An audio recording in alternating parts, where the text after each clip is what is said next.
तो आज के वीडियो में हम सोलो लेवलिंग रैग्नारॉक सीजन 3 के एपिसोड 1 को एक्सप्लेन करेंगे। हालांकि ये सीरीज चैप्टर वाइज चल रहा है, लेकिन मैं खुद से इसे सीजन में डिवाइड करके एक्सप्लेन कर रहा हूँ, तो टेंशन लेने की कोई जरूरत नहीं है। तो चलो वीडियो को शुरू करते हैं। सो गाइस, पिछले एपिसोड में हमने देखा था ली मिन संग के बॉडी को गॉड के अपोस्टेल ने पूरे तरीके से अपने कंट्रोल में ले लिया है और अभी ये अपोस्टेल सुहो के ठीक सामने खड़ा है। सुहो अपने मन में सोचता है कि अचानक से ली मिन संग को क्या हुआ, सडनली ये इतना अलग क्यों दिख रहा है। और फिर सुहो ली मिन संग से पूछता है, क्या तुम वही अपोस्टेल हो जिसे गॉड ने भेजा है। इस पर ये अपोस्टेल बोलता है, जैसा कि मैंने सोचा था, तुम हमारे एग्जिस्टेंस के बारे में जानते हो। वैसे तुमने सही पहचाना, हम इस दुनिया को कब्जे में लेने के लिए यहाँ पर आए हैं। इसे सुनकर सुहो अपने मन में सोचता है, इन्हीं लोगों के वजह से मेरा डैड पृथ्वी में वापस नहीं आ सकते। और फिर सुहो बड़े गुस्से में इस अपोस्टेल से कहता है, ये बहुत ही सही टाइम है जो तुम आज मुझे यहाँ पर मिल गए। लेकिन अचानक यहाँ पर किसी की एंट्री होती है और वो चिल्लाते हुए कहता है, बहुत हुआ, अब यहाँ पर ही रुक जाओ। तुम दोनों मेरे परमिशन के बिना एक भी कदम आगे मत उठाना। अगर कुछ भी उल्टा सीधा करने की कोशिश किया तो मैं तुम्हारे शरीर में छेद कर दूंगा।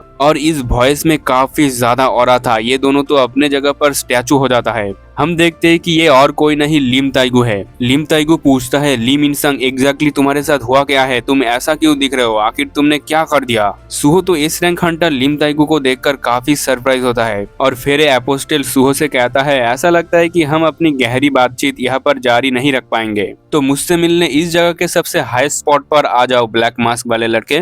इसे सुनकर लिम ताइगू कहता है, ली मिन संग, क्या तुम्हें लगता है कि तुम यहाँ से जा सकते हो? मैंने तुम्हें ऑलरेडी कहा था कि मेरे परमिशन के बिना हिलना मत। एंड ये बोलने के बाद लिम ताइगू अपने एरो से शूट कर देता है ली मिन संग के ऊपर। बट अटैक लगने से पहले ही बीच में सुहो आकर इस अटैक को डॉज कर देता है। पर लिम ताइगू यहाँ पर ही नहीं रुकता, वो फिर से अटैक रिलीज करता है। लेकिन इस बार ली मिन संग इस अटैक को काफी आराम से डॉज कर देता है। इवन लिम ताइगू सुहो पर भी अटैक कर रहा होता है, लेकिन सुहो भी हंटर लिम के अटैक को इजीली डॉज कर रहा था। सुहो कहता है, अरे यार, हंटर लिम भी यहाँ पर ली मिन संग को पकड़ने के लिए आया है। साइड से बेरू कहता है, योंग मोनार्क, क्या आप इनके ऊपर काउंटर अटैक नहीं करेंगे? सुहो कहता है, उसके रिएक्शन को देखते हुए मुझे नहीं लगता कि हंटर लिम का इतरिम के अपोस्टेल से कोई कनेक्शन है, और वैसे भी वो अपना फुल पावर शो नहीं कर रहा। वही इधर हंटर लिम तो काफी ज्यादा परेशान होकर कहता है, तुम दोनों मेरे अटैक को काफी नेचुरल तरीके से डॉज कर रहे हो। बट इस बार हंटर लिम अपनी पूरी पावर का यूज करने वाला है और उसे फर्क नहीं पड़ता कि यहाँ पर जो दूसरा आदमी है वो कौन है, उसे बस ली मिन संग को एलिमिनेट करना है।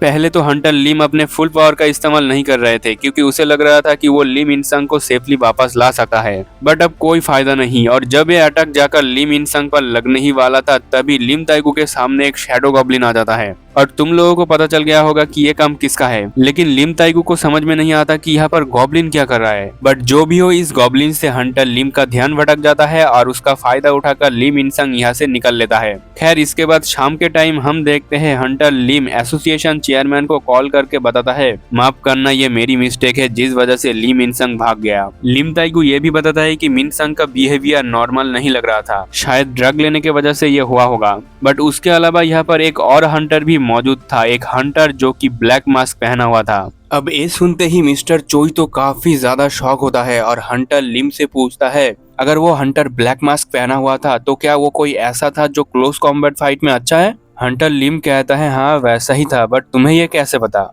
मिस्टर चोई बताता है, जिस हंटर को मैंने एयरपोर्ट डंजन ब्रेक के टाइम देखा था, उसने भी ब्लैक मास्क पहना हुआ था एंड उसने अकेले ही ब्लैक मैजिक बीस्ट सोल्जर के साथ सभी मॉन्स्टर बीस्ट को मार डाला था। इसे सुनते ही एसोसिएशन चेयरमैन जिनचुल तो काफी ज्यादा हैरान होता है कि एक ब्लैक मास्क, क्या ये हंटर संग जिनबू तो नहीं? और क्या इतने लंबे टाइम तक मिसिंग रहने के बाद हंटर संग जिनबू वापस आ चुका है? पर फिर जिनचुल अपने मन में सोचता है कि ऐसा नहीं हो सकता। अगर ये हंटर संग जिनबू होता तो ये इंसिडेंट कब का सॉल्व हो गया होता।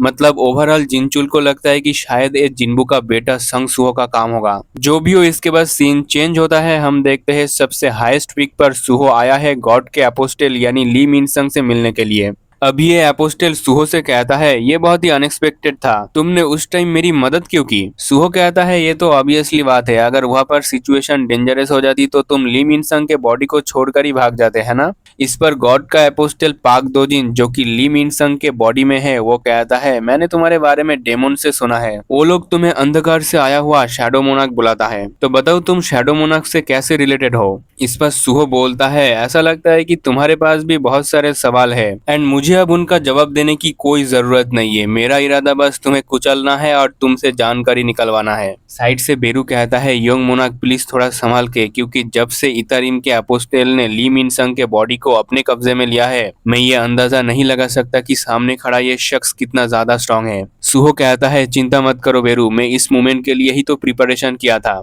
और फिर सुहो कहता है अराइज, जिससे सुहो के सभी शैडो सोल्जर बाहर आ जाते हैं फाइट करने के लिए। एंड इसे देखकर पाक दोजिन थोड़ा सा मुस्कुराता है और अपने मन में कहता है, तो मैं सही था, ये वही डार्कनेस अथॉरिटी है जिसे मैंने बैटलफील्ड में देखा था। और गाइस तुम लोग देख सकते हो कि ये पैनल कितना ज्यादा बैडएस लग रहा है। सुहो ने आज तक जितने भी मॉन्स्टर को हराया है उन सभी को वो समन कर लेता है इस फाइट के लिए, जिसके अंदर हाई लेवल गॉब्लिन, ट्रोल और ऐसे कई सारे शैडो सोल्जर मौजूद था। सुहो कहता है कि सभी मैजिक बीस्ट की लाश है जिन्हें मैं आज के दिन के लिए ही बचा के रखा था, और अब समय आ चुका है मेरे फुल फोर्स के साथ फाइट करने का। एंड इसी के साथ गाइस आज का एपिसोड हम यहीं पर ही खत्म करते हैं। आई नो ये वीडियो बहुत ही छोटा है, लेकिन हम नेक्स्ट वीडियो में फुल फाइट को कवर करेंगे। तो गाइज आज के एपिसोड में हमने देखा कि सुहो के साथ आखिरकार गॉड का एपोस्टल जिसका नाम अभी पाक दोजिन है उसका फाइट होने वाला है। तो गाइज अपना ओपिनियन जरूर शेयर करना कि सुहो इस फाइट में कितना ज्यादा टिक पाएगा, क्योंकि उसके सामने वाला जो है गॉड का एपोस्टल उसके पास काफी ज्यादा पावर है। सो उसे हम अगले एपिसोड में कवर करेंगे। और चैनल पर न्यू आए हो तो चैनल को सब्सक्राइब कर दो नेक्स्ट एपिसोड को देखने के लिए, वीडियो को लाइक शेयर कर देना। तो मैं मिलता हूँ आपके साथ नेक्स्ट वीडियो में, तब तक के लिए बाय बाय।